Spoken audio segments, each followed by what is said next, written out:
sa ni sa ri ma ga ma re ga ma pa ma ga re sa da da pa.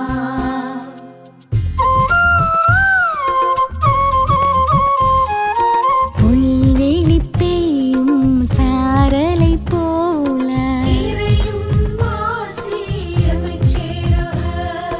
நீலம் குளிர் செய்யும் வான்மழை போல வான்வெளி உலவும் சூரியன் நிலவாய் தானென நினையா படைப்பும் நிலமாய்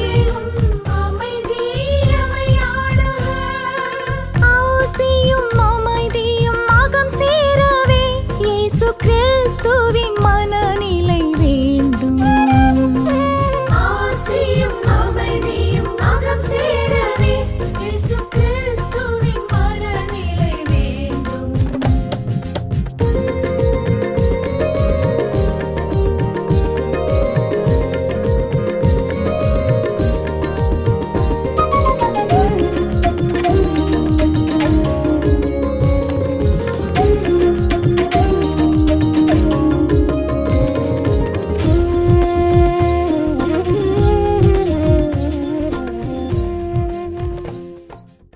தந்தை மகன் தூயாவியாரின் பெயராலே ஆமென்.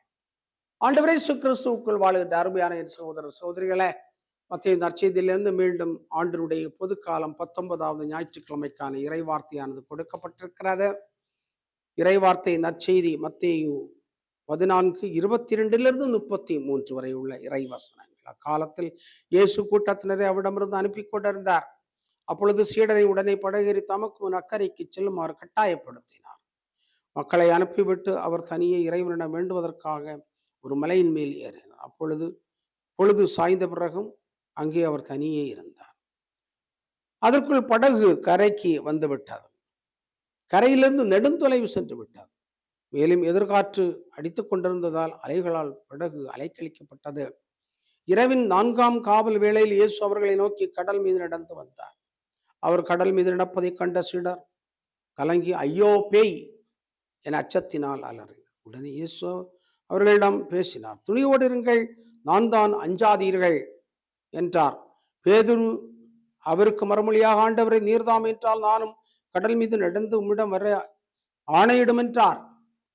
அவர் வா என்றார். பேதுருவும் படகிலிருந்து இறங்கி இயேசுவை நோக்கி கடல் மீது நடந்து சென்றார். அப்பொழுது பெருங்காற்று வீசியதை கண்டு அவர் அஞ்சி அவர் மூழ்கும் போது, ஆண்டவரே என்னை காப்பாற்றும் என்று கத்தினார். இயேசு உடனே தம் கையை நீட்டி அவரை பிடித்து, நம்பிக்கை குன்றியவனே, ஏன் ஐயம் கொண்டாய் என்றார். அவர்கள் படகில் ஏறியதும் காற்று அடங்கியது. படகில் இருந்தோர் இயேசுவை கண்டு பணிந்து, உண்மையாகவே நீர் இறைமகன் என்றனர். கிறிஸ்து வழங்கும் நற்செய்தி. கிறிஸ்துவை உமக்கு புகழ்.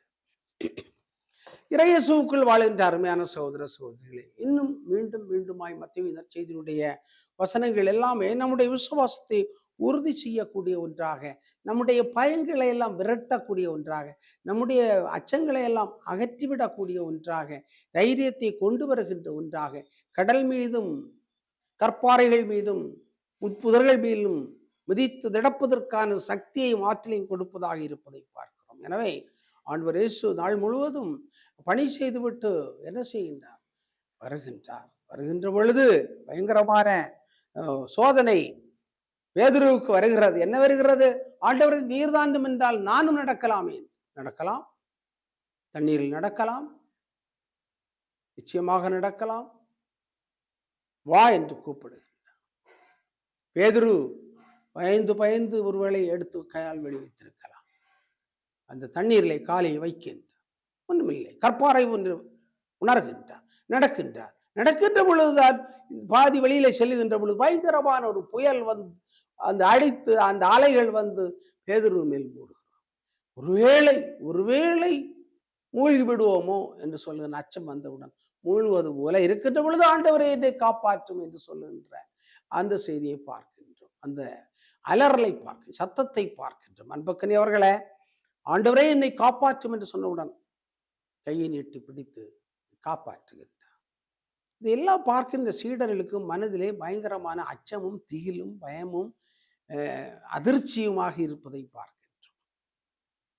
அதிர்ச்சியுமாக இருப்பதை ஆண்டவருடைய மைய சிந்தனை என்ன? மைய சிந்தனை என்று நான் பார்க்கின்ற பொழுது, ஆண்டவரை என்னை காப்பாற்றும் என்று சொன்ன உடனே கையை நீட்டி அவரை இப்படி, நம்பிக்கை குன்றியவனே, நம்பிக்கை குன்ற வேண்டாம் என்ற சிந்தனையை தலைப்பாக எடுக்கலாம். நம்பிக்கை குறைய வேண்டாம். நம்பிக்கை குறைந்தால் அமுங்கி விடுவோம், ஆழ்ந்து விடுவோம், தண்ணீரில் சென்று விடுவோம், புயல் நம்மை ஓங்கி அடிக்கும், இன்னும் அடிக்கக்கூடிய ஒன்றாக இருக்கும். நம்பிக்கை குன்ற வேண்டாம் என்பதுதான் மத்திய நற்செய்தி நமக்கு கொடுக்கின்ற மிக முக்கியமான ஒரு செய்தியாக இருக்கிறது. நண்பர்களே, ஆர்வை பெற்றோர்களே, மரியாவிஷன் நேயர்களே, அனைவருக்கும் சொல்லக்கூடிய மிக முக்கியமான செய்தி இந்த வாரத்திலே ஆண்டவர் சொல்லக்கூடிய, ஒருபோது நம்பிக்கை குறைய வேண்டாம். துன்பங்கள் வரட்டும், துயரங்கள் வரட்டும், தோல்விகள் வரட்டும், சோதனைகள் வரட்டும், வேதனைகள் வரட்டும், இழிச்சொற்கள், பழிச்சொற்கள் எல்லாமே வரட்டும், பார்த்து கொள்ளலாம் என்று சொல்லுகின்ற ஒரு தைரியத்தை ஆண்டவர் கொடுக்கிறார்.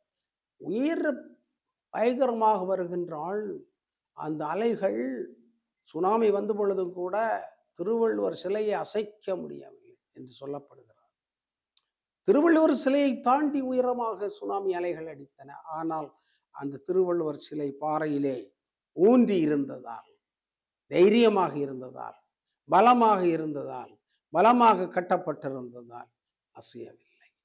என்றும் அது அப்படியே நின்று கொண்டே இருக்கிறார்.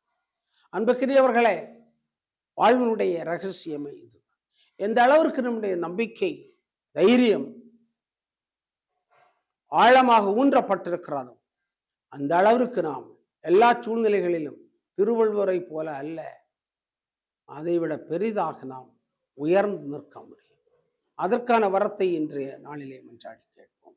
ஜெபிப்போமாக. எங்கள் நல்ல தந்தை இறைவா, இவ்வேளைக்காக நாங்கள் உமக்கு நன்றி செலுத்துகின்றோம். மரியாவிஷன் நேயர்களுக்காக, அன்பர்களுக்காக, நண்பர்களுக்காக, குடும்பத்தில் இருக்கின்றவர்களுக்காக, பெற்றோர்களுக்காக, பெரியவர்களுக்காக, பிள்ளைகளுக்காக, இளைஞர்களுக்காக, குழந்தைகளுக்காக நாங்கள் ஜெபிக்கின்றோம். சிறு வயதிலிருந்தே நாங்கள் நம்பிக்கை குன்றி விடாமல், குறைந்து விடாமல் வளரக்கூடிய, நம்பிக்கையை வளர்த்தெடுக்கக்கூடிய, அலைகள் ஓய்ந்தாலும், அலைகள் ஓங்கி அடித்தாலும் நாங்கள் அதையெல்லாம் எதிர்கொள்ளக்கூடிய விதத்தில் எங்களை வழிநடத்த வேண்டுமா எங்கள் ஆண்டவரும் திருமகனுமாக்கிய இயேசு கிறிஸ்து வழியாக உம்மை பார்த்து மன்றாடுகிறோம். ஆமென். தந்தை, மகன், தூய ஆவியாரின் பெயராலே ஆமென்.